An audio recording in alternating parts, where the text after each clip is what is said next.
Baik,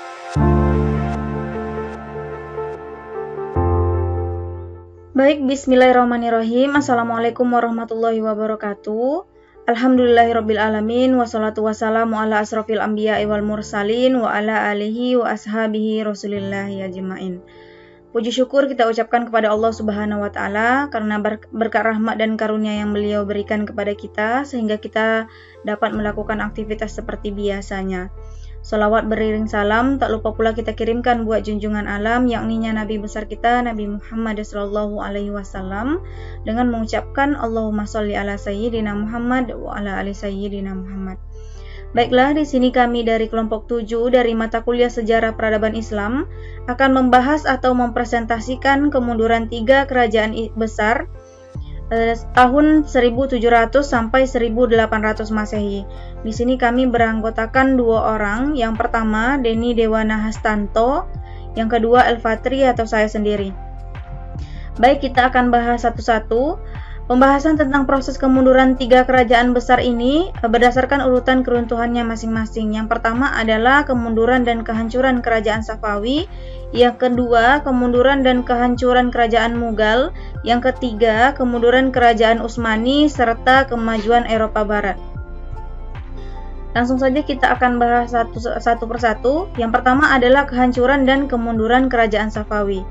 Sepeninggalnya Abbas I, kerajaan Safawi ini berturut-turut diperintahkan oleh 6 raja, yaitu Safi Mirza pada tahun 1628 sampai 1642 Masehi, Abbas II 1642 sampai 1667 Masehi, selanjutnya Sulaiman 1667 sampai 1694 Masehi, selanjutnya Husain 1694 sampai 1722 Masehi, selanjutnya Tahmas II 1722 sampai 1732 Masehi, dan Abbas III pada tahun 1733 sampai 1736 Masehi.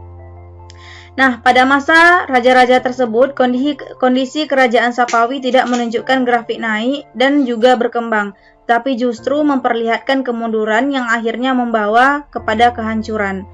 Raja Safi Mirza atau cucu Abbas I juga menjadi penyebab kemundurannya kerajaan Safawi karena dia seorang raja yang lemah dan sangat kejam terhadap pembesar-pembesar kerajaan. Di lain sisi juga dia seorang pecemburu dan akhirnya menyebabkan mundurnya kemajuan-kemajuan yang telah diperoleh dalam pemerintahan sebelumnya. Kita lanjut. Safi Mirza ini, cucu Abbas I, adalah seorang pemimpin yang lemah. Dia sangat kejam terhadap pembesar-pembesar kerajaan karena sifat pencemburunya. Kota Kandahar termasuk wilayah Afghanistan lepas dari kekuasaan kerajaan Safawi, diduduki oleh kerajaan Mughal yang ketika itu diperintahkan oleh Sultan Shah Jahan, sementara Baghdad direbut oleh kerajaan Utsmani. Abbas II adalah raja yang suka minum minuman keras sehingga ia jatuh sakit dan meninggal. Kita lanjut. Selanjutnya salah seorang putra Husain bernama Tahmas II mendapat dukungan penuh dari suku Khosar dari Rusia, memproklamasikan dirinya sebagai raja yang sah dan berkuasa atas Persia dengan pusat kekuasaannya di kota Astarabad. Tahun 1726 Masehi, Tahmas II bekerja sama dengan Nadir Khan dari suku Afsar untuk memerangi dan mengusir bangsa Afgan yang menduduki Isfahan. Selanjutnya bisa teman-teman baca untuk sejarah kehancuran dan kemunduran kerajaan Safawi itu sendiri. Kita lanjutkan. Pada bulan Agustus 1732 Masehi, Tahmas II tersebut dipecat oleh Nadir Khan dan digantikan oleh Abbas III atau anak dari Tahmas II tersebut, yang ketika itu masih sangat kecil. 4 tahun setelah itu, tepatnya tanggal 8 Maret 1736, Nadir Khan mengangkat dirinya sebagai raja menggantikan Abbas III yang merupakan anak dari Tahmas II tadi. Dengan demikian berakhirlah kekuasaan dinasti Safawi di Persia. Selanjutnya adalah kehancuran dan kemunduran kerajaan Safawi ini terdapat beberapa sebab dan juga faktornya, yaitu yang pertama adalah adanya konflik yang berkepanjangan dengan kerajaan Utsmani. di mana berdirinya kerajaan Safawi yang bermazhab Syiah merupakan ancaman bagi kerajaan Utsmani, sehingga tidak pernah ada perdamaian di antara kedua kerajaan besar ini. Selanjutnya adalah terjadinya dekandensi moral yang melanda sebagian pemimpin kerajaan Safawi yang juga ikut mempercepat proses kehancuran kerajaan ini. Selanjutnya adalah pasukan gulam atau budak-budak yang dibentuk Abbas I ternyata tidak memiliki semangat perjuangan yang tinggi seperti semangat Qizilbash. Hal ini dikarenakan mereka tidak memiliki ketahanan mental karena tidak dipersiapkan secara terlatih dan tidak memiliki bekal rohani. Kemerosotan aspek kemiliteran ini sangat besar pengaruhnya terhadap lenyapnya ketahanan dan pertahanan kerajaan Safawi. Yang selanjutnya adalah seringnya terjadi konflik intern dalam bentuk perebutan kekuasaan di kalangan keluarga istana. Baik, selanjutnya kita lanjut kemunduran dan runtuhnya kerajaan Mughal. Setelah 1 abad dinasti Mughal berada di puncak kejayaannya, para pelanjut Aurangzeb tidak sanggup mempertahankan kebesaran yang telah dibina oleh sultan-sultan sebelumnya. Pada abad ke-18 Masehi, kerajaan ini memasuki masa-masa kemunduran. Kekuasaan politiknya mulai merosot, suksesi kepemimpinan di tingkat pusat menjadi ajang perebutan. Pada masa Aurangzeb, pemberontakan terhadap pemerintahan pusat memang sudah muncul, tetapi dapat diatasi. Pemberontakan itu bermula dari tindakan-tindakan seseorang yang dengan keras menerapkan pemikiran puritanismenya.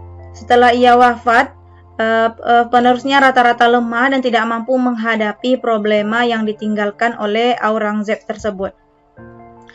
Selanjutnya, sepeninggal Aurangzeb pada tahun 1707 Masehi, tahta kerajaan dipegang oleh Muazzam, putra tertua dari Aurangzeb tersebut yang sebelumnya menjadi penguasa di Kabul. Putra Aurangzeb ini kemudian bergelar Bahadur Shah pada tahun 1707 sampai 1712 Masehi. Ia menganut aliran Syiah pada masa pemerintahannya ini yang berjalan selama 5 tahun. Ia dihadapkan pada perawanan fisik sebagai akibat dari tindakan ayahnya. Lanjut, setelah Bahadur Shah meninggal dalam jangka waktu yang cukup lama, terjadi perebutan kekuasaan di kalangan keluarga istana Bahadur Shah, digantikan oleh anaknya yaitu Azimus Shah. Akan tetapi pemerintahannya ditentang oleh Zulfikar Khan, putra Azad Khan, wazir Aurangzeb. Azimus Shah meninggal pada tahun 1712 Masehi dan digantikan oleh putranya Jihandar Shah yang mendapat tantangan dari Faruk Syiar, adiknya sendiri. Jihandar Shah dapat disingkirkan oleh Faruk Syiar tahun 1713 Masehi. Lanjut, Faruk Syiar berkuasa tahun 1719 Masehi dengan dukungan kelompok Syiah. Tetapi dia tewas di tangan para pendukungnya sendiri pada tahun yang sama, yaitu 1719 Masehi. Sebagai gantinya, diangkat Muhammad Shah pada tahun 1719 Masehi sampai 1748 Masehi. Ternyata waktu ini cukup lama, dan setelah itu Muhammad Shah meninggal. Tahta kerajaan dipegang oleh Ahmad Shah pada tahun 1748 sampai 1754 Masehi. Kemudian oleh Alamgir II pada tahun 1154 sampai dengan 1759 Masehi, dan kemudian dilanjutkan oleh Shah Alam pada tahun 1761 sampai 1806 Masehi. Dan begitu panjang sejarah tentang kemunduran dan runtuhnya kerajaan Mughal. Selanjutnya ada beberapa faktor yang menyebabkan kekuasaan dinasti Mughal itu mundur pada 1,5 abad terakhir yang membawa kepada kehancuran pada tahun 1858 Masehi, yaitu yang pertama adalah terjadinya stagnasi dalam pembinaan kekuatan militer sehingga operasi militer Inggris di wilayah-wilayah pantai tidak dapat segera dipantau oleh kekuatan maritim Mughal. Yang selanjutnya adalah kemerosotan moral hidup mewah di kalangan elit politik yang mengakibatkan pemborosan dalam penggunaan uang negara. Nah, selanjutnya yang ketiga, pendekatan Aurangzeb yang terlampau kasar. Jadi pada masa pemerintahan Aurangzeb ini dia sangat kasar dan juga memiliki kepemimpinan yang otoriter dalam melaksanakan ide-ide Puritan dan kecenderungan asketisnya, sehingga konflik antar agama sangat sukar diatasi oleh sultan-sultan setelahnya. Yang keempat, semua pewaris tahat kerajaan pada paruh terakhir adalah orang-orang lemah dalam bidang kepemimpinannya. Jadi setelah Aurangzeb ini, para pemimpin setelahnya itu bisa dikategorikan sebagai pemimpin-pemimpin yang lemah. Baiklah, selanjutnya tentang kemunduran kerajaan Utsmani akan dibahas oleh teman saya, yaitu Denny Dewana Hastanto. Kepada Denny dipersilahkan. Baiklah, saya akan melanjutkan materi dari El-Fatri tadi yang cek kemunduran kerajaan Utsmani. Secara garis besar, kemunduran Utsmani mulai terasa sejak pemerintahan Sultan Salim II yang menggantikan Sultan Sulaiman Al-Kanuni pada 1566 sampai 1574 Masehi. Dilihat dari faktor-faktor yang menyebabkan keruntuhan kerajaan Turki Utsmani yang secara perlahan selama 3 abad dapat dilihat melalui beberapa faktor. Di antaranya melemahkan semangat Yenisari sehingga menyebabkan berbagai wilayah lepas dari kekuasaan Turki Utsmani. Hal ini sudah mulai menunjukkan tanda-tanda, yaitu saat kekuasaan Salim II, di mana ia menderita kekalahan dari serangan pasukan gabungan armada Spanyol, Bandulia, dan armada Sri Paus di tahun 1663 Masehi.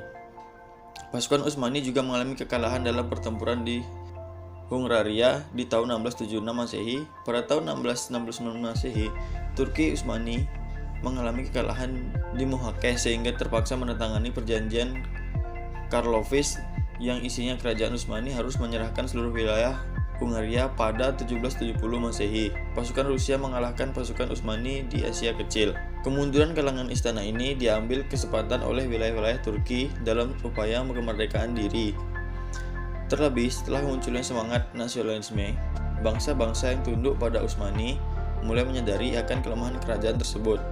Maka, walaupun kerajaan Utsmani memperlakukan mereka sebaik mungkin, namun dalam benak mereka tetap saja bila Utsmani adalah penjajah yang datang menyerbu dan menguasai wilayah mereka. Banyak faktor yang menyebabkan kerajaan Utsmani itu mengalami kemunduran, di antaranya wilayah kekuasaan yang sangat luas. Administrasi pemerintahan bagi suatu negara yang amat luas wilayahnya sangat rumit dan kompleks. Sementara administrasi pemerintahan kerajaan Utsmani tidak beres. Di pihak lain, para penguasa sangat berambisi menguasai wilayah yang sangat luas, sehingga mereka terlibat perang terus-menerus dengan berbagai bangsa. Hal ini tentu menyedot banyak potensi yang harusnya dapat digunakan untuk membangun negara. Heterogenitas penduduk. Sebagai kerajaan besar, Turki Utsmani menguasai wilayah yang amat luas, mencakup Asia Kecil, Armenia, Irak, Syria, Hejaz, dan Yaman. Di Asia, Mesir, Libya, Tunis, Aljazair, kemudian di Afrika dan Bulgaria, Yunani, Yugoslavia, Albania, Hongaria, dan Rumania di Eropa. Wilayah yang luas itu didiami oleh penduduk yang beragam, baik dari segi agama, ras, etnis maupun adat istiadat. Kemudian kelemahan para penguasa. Sepeninggal Sulaiman Al-Kauni, kerajaan Utsmani diperintahkan oleh sultan-sultan yang sangat lemah, baik dalam kepribadian, terutama dalam kepemimpinannya. Akibatnya, pemerintahan menjadi kacau. Kekacauan itu tidak pernah dapat diatasi secara sempurna, bahkan semakin lama menjadi semakin parah. Kemudian budaya pungli. Pungli merupakan perbuatan yang sudah umum terjadi dalam kerajaan Utsmani. Di setiap jabatan yang hendak diraih oleh seseorang harus dibayar dengan sebutan kepada orang yang berhak memberikan jabatan tersebut. Kemudian pemberontakan tentara Yenisari. Kemajuan ekspansi kerajaan Utsmani banyak ditentukan oleh kuatnya tentara Yenisari. Dengan demikian, dapat dibayangkan bagaimana kalau tentara ini memberontak. Pemberontakan tentara Yenisari terjadi sebanyak 4 kali, yaitu pada tahun 1525, 1632, 1727, dan 1826 Masehi. Kemudian merosotnya ekonomi. Akibat perang yang tidak pernah berhenti, perekonomian negara merosot. Pendapatan berkurang sementara belanja negara sangat besar, termasuk untuk biaya perang. Terjadinya stagnasi dalam lapangan ilmu dan teknologi kerajaan Utsmani kurang berhasil dalam pengembangan ilmu dan teknologi. Karena hanya mengutamakan pengembangan kekuatan militer. Kemajuan militer yang tidak diimbangi oleh kemajuan ilmu dan teknologi menyebabkan kerajaan ini tidak sanggup menghadapi persenjataan musuh dari Eropa yang lebih maju. Kemudian kemajuan Eropa bersama waktunya dengan kemunduran 3 kerajaan Islam di periode pertengahan sejarah Islam sedang mengalami kemajuan dengan pesat. Hal ini berbanding terbalik dengan masa klasik sejarah Islam. Ketika itu peradaban Islam dapat dikatakan paling maju, memancarkan sinarnya ke seluruh dunia, sementara Eropa sedang berada dalam kebodohan dan keterbelakangan. Kemajuan Eropa memang bersumber dari khazanah ilmu pengetahuan dan metode berpikir Islam yang rasional. Di antara saluran masuknya peradaban Islam ke Eropa itu adalah Perang Salib, Sicilia, dan yang terpenting adalah Spanyol Islam. Ketika Islam mengalami kejayaan di Spanyol, banyak orang Eropa yang datang belajar ke sana, kemudian menerjemahkan karya-karya ilmiah umat Islam. Hal ini dimulai sejak abad ke-12 Masehi. Setelah mereka berpulang ke negeri masing-masing, mereka mendirikan universitas dengan meniru pola Islam dan mengajarkan ilmu-ilmu yang dipelajari di universitas-universitas Islam itu. Dalam perkembangannya, selanjutnya keadaan ini melahirkan Renaissance, reformasi, dan rasionalisme di Eropa. Terangkatnya perekonomian bangsa-bangsa Eropa disusul pula dengan penemuan dan perkembangan dalam bidang ilmu pengetahuan. Perkembangan ilmu itu semakin mempercepat setelah mesin uap ditemukan, yang kemudian melahirkan revolusi industri di Eropa. Teknologi, perkapalan, dan militer berkembang dengan pesat. Dengan demikian, Eropa menjadi penguasa lautan dan bebas melakukan kegiatan ekonomi dan perdagangan dari seluruh dunia tanpa mendapat hambatan berarti dari lawan-lawan yang masih menggunakan senjata tradisional. Ya, mungkin hanya itu materi dari saya kembalikan kepada El-Fatri. Baik, terima kasih kita ucapkan kepada Denny Dewana Hastanto atas pemaparannya. Sekian dari presentasi pembahasan kami, semoga bermanfaat. Mohon maaf atas kesalahan. Aku qouli hadza wa astaghfirullah li wa lakum. Terima kasih. Wassalamualaikum warahmatullahi wabarakatuh.